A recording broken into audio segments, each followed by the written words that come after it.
ভারতে বিশ্বকাপ খেলতে যাচ্ছে না বাংলাদেশ, একদম 100% ক্লিয়ার, একদম ক্লিয়ার পানির মতো ক্লিয়ার হয়ে গিয়েছে। সবচেয়ে বড় কোশ্চেন হচ্ছে যে এতক্ষণ ধরে টেনশনে ছিলাম বাংলাদেশ আদৌ ভারতে যাবে কিনা, আইসিসির যে আধিপত্যবাদ বা আইসিসির জোরাজোরি সেটাকে ভারত বা বাংলাদেশ মেনে নেবে কিনা সেটা নাকি সংশয় ছিল, কিন্তু সেই সংশয় সবকিছুই এখন পরিষ্কার। জিসান ভাই যাচ্ছি না ভারতে, কি মনে হচ্ছে?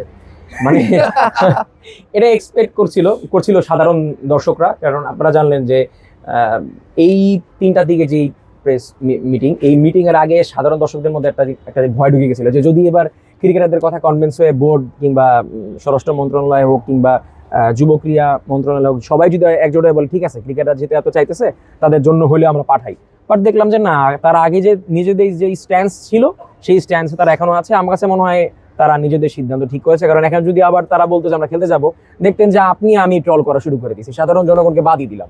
তো আমার কাছে মনে হয় তারা যে সিদ্ধান্ত আগে থেকেই ছিল সেই সিদ্ধান্ত এখনো আছে, তাই এখানে তাদের গাটস শো হয়, বাংলাদেশের গাটস এখানে শো হয়। আর একটা বিষয় যে আমার ব্যক্তিগত প্রশ্ন যে আইসিসি কি বাংলাদেশ ভাষা বোঝে নাই? মানে বাংলাদেশ কি বোঝাতে চাচ্ছে আইসিসি কে? আইসিসি আদৌ বোঝে নাই নাকি? মানে সমস্যাটা কি হচ্ছে?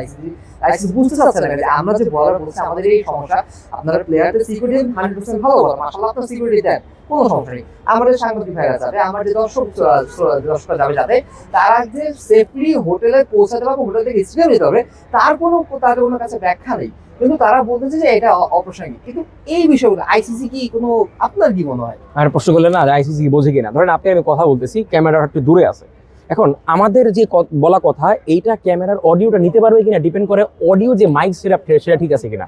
মাইক সেটআপের উপর ডিপেন্ড করে আপনার আর আমার অডিওটা কতটুকু যাবে। এখানে মাইক সেটআপটা হচ্ছে বিসিসিআই, আর এই যে আমরা যে কথা বলতেছি আমরা হচ্ছে আইসিসি। তো বিসিসিআই বুঝে না, দেখেই আসলে আইসিসি বুঝে না, এটা হচ্ছে একদম সহজ উত্তর। তারা আসলে জানে যে সিদ্ধান্তগুলো আসলে কি। আপনি দেখেন যে আমরা অনেকে বলা বলে শুরু করে দিচ্ছে যে গতকালকে যেই আসলে সব বোর্ডের মিটিং হয়েছে সেখানে বাংলাদেশ 2 ভোট করেছে, আমরা কূটনীতিক ইয়েতে হেরে গেছি, এগুলো ফালতু কথা। আসল কথা হচ্ছে সবাই নিজের জায়গায় সলিড, দিন শেষে আপনি নিজে গার্ডস ঠিক রাখতে পারতেছেন কিনা সেটা গুরুত্বপূর্ণ। এখন আপনার পাশে যদি আরো 10 জন 12 জন, 1 জন 2 জন না দাঁড়ায়, তাদের ডাজন্ট ম্যাটার, আপনি দাঁড়াবেন, এটাই সবচেয়ে গুরুত্বপূর্ণ। যেটা বাংলাদেশ একদম সেই 4 তারিখ থেকে শুরু করেছে, এখন অব্দি তাদের নিজেদের স্ট্যান্সে আছে। আইসিসি বুঝবে না। আমরা আজকে আসিফ নজরুল বলে গেলেন যে উনি এখনো হোপফুল যে আইসিসি অথবা নিজেদের সিদ্ধান্ত একটু পুনর্বিবেচনা করবে। আমার কাছে মনে হয় এটা করবে না, কারণ বিসিসিআই এই জায়গায় ছোট হতে যাবে না। কারণ ওয়ার্ল্ড ক্রিকেটে যদি বাংলাদেশকে শ্রীলঙ্কায় দিতে হয় তাহলে বিসিসিআই মানে যে দাম, এই দামটা এখানে পড়ে যাবে যে বাংলাদেশের কাছে হেরে গেল, এটা বিসিসিআই জীবনও চাইবে না, ভারত কখনোই এটা চাইবে না। সো ওই 24 ঘন্টা কেন ভাই, আরো 2024 ঘন্টা যদি সময় দেন, তারপরেও আইসিসি বিসিসিআই একটু নড়বে না। তবে আমরাও যাতে আমাদের কথা থেকে না নড়তে পারি, সেটা আমাদের সবচেয়ে বড় বিজয় হবে। একটা বিষয় যে আমিনুল ইসলাম বলছে যে বাংলাদেশের মধ্যে ক্রিকেট লাভিং নেশনকে যদি মিস করে, সবচেয়ে বড় মিস হবে। মিসের উদাহরণ প্রথম হচ্ছে দিল্লি ক্যাপিটালস, এক মোস্তাফিজকে তারা মিলিয়ন মিলিয়ন ভিউ কামাইছে। 9 কোটি 20 লক্ষ রুপিতে যখন কলকাতা মোস্তাফিজকে নিল, তখন কিন্তু 18 মিলিয়ন তাদের ফলোয়ার হয়ে গেল।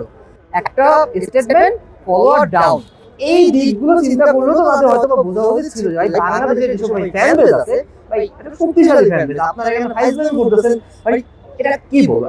সাংবাদিকতার বাইরে থেকে কিছু কথা বলা লাগতেছে যে এই জিনিসগুলো আমাদের উপর চাপে দেওয়া হচ্ছে, বাংলাদেশ বিসির উপর চাপে দিচ্ছে, বাংলাদেশকে কিন্তু সবসময় চাপে দেওয়া হচ্ছে।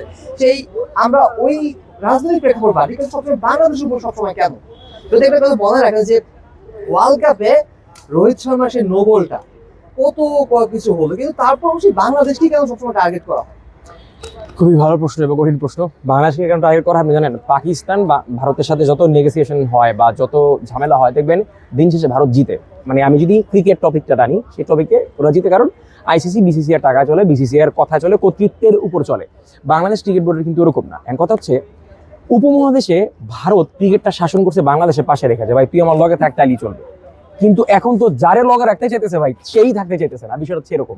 আর একটা বিষয় ওই যে ইনকামের বিষয়টা, আপনি দেখেন নাজমুল শান্ত কিন্তু আসলে নেই।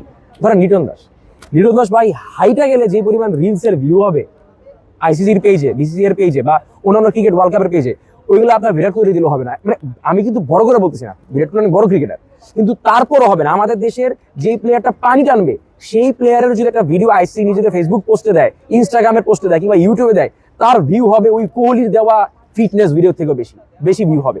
তো সবকিছু মিলে বাংলাদেশ ক্রিকেট অনেক কিছু। আপনি দেখেন ওয়ানডে খেলা হলো ভাই আমাদের দর্শক থাকে, আমেরিকা ওয়ার্ল্ড কাপে কি আমাদের হয় নাই? আমরা ওয়েস্ট ইন্ডিজে কি আমাদের দর্শক পাইনি? সব জায়গায় আমাদের দর্শক আছে। আর ভারতে তো আমাদের দর্শক একদম হুমড়ি খেয়ে পড়ার কথা। তো সবকিছু মিলে পৃথিবী যে জায়গায় খেলা হোক না কেন বাংলাদেশের দর্শক থাকবে। বাংলাদেশ না গেলে আইসিসি কি ধস ওরা সোশ্যাল মিডিয়া দেখলে এবার স্পষ্ট হয়ে যাবে। তো সব মিলে বার্তাটা স্পষ্ট, বাংলাদেশ ভারতে যাচ্ছে না, ইটস ফুল স্টপ। বাংলাদেশকে যদি বিশ্বকাপ খেলতে হয়, বাংলাদেশকে যদি বিশ্বকাপে নিতে হয়, শ্রীলঙ্কা একমাত্র অপশন। বিসিবি, অনর, আইসিসি, এখন তুমি বলো কি করবা। Kazi Mohammad Arafat, DSC sports.